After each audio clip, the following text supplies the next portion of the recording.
Meek Mill is ordinarily I wouldn't talk too much about this story, but I think he's caught in an interesting kind of situation that's a very Audioface kind of moment. Yes, And so Meek Mill's Expensive Pain album was recently released. We gave it a lot of credit for being like a I really well like it. produced, thought out I really album with a liked it. record with a lot of like good bangers and songs that really like expose you to Meek Mill as a person in a It really good starts way. the polar opposite of punk. I will tell you that much. Oh yeah, starts hard in the paint. It's a real like trapper's trap album. Mhm. No disrespect to punk.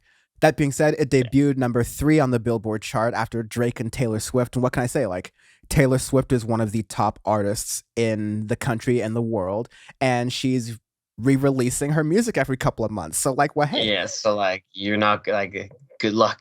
yeah, Drake and Meek Mill have history. Most of that seems to be squashed right now, but like Drake is Drake, and he just dropped a record. And so and and because of all the Drake Kanye West stuff that was happening before that, there was a ton of free publicity that Yep. happened for that record that Meek Mill choosing to behave himself this time, and honestly I'm thankful for that, didn't get a lot of that BS publicity. Free And Meek so Mill. guess what? He's not number 1 or number 2. He's number 3 under Taylor Swift and Drake.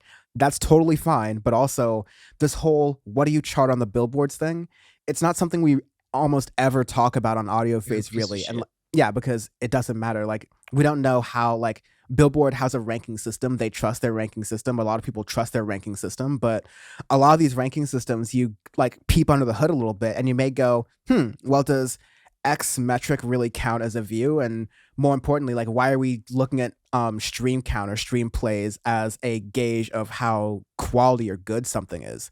That just seems to be like Exactly. You need directly to the gauge it opposite. for you need to listen to even an album of music and then get for it to through yourself of your own opinion and whatnot. And that's why we have this podcast.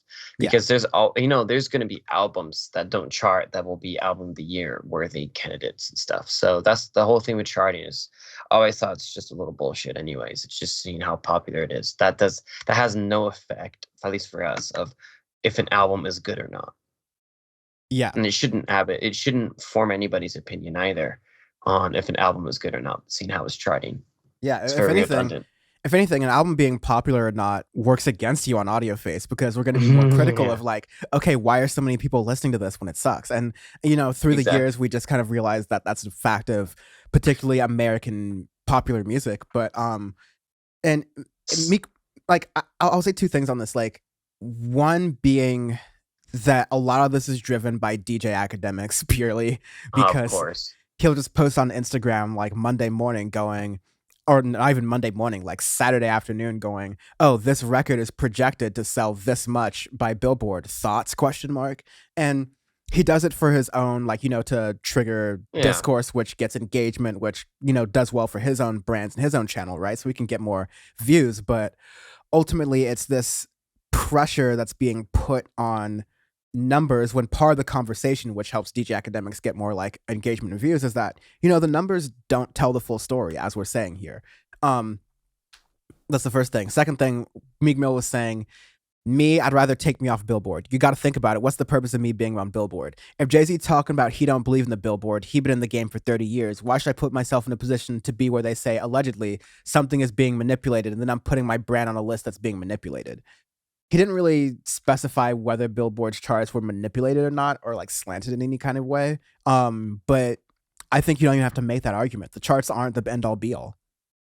exactly. They're not. I mean, and in defense of Meek Mill, I like what he says where he says, I want people to listen to it and make their own opinion of it. Like, I want them to feel the music. I'm like, there you go. And that's what you should do. You shouldn't, artists should make music, you know, for this themselves, for their audience, for art, whatever they want. But they should never, like my thing, a big critique I always have of music is you should never make music just to sell shit. You shouldn't make music for it to become popular, to do the chain smokers bullshit of I want to be famous to get chicks stuff.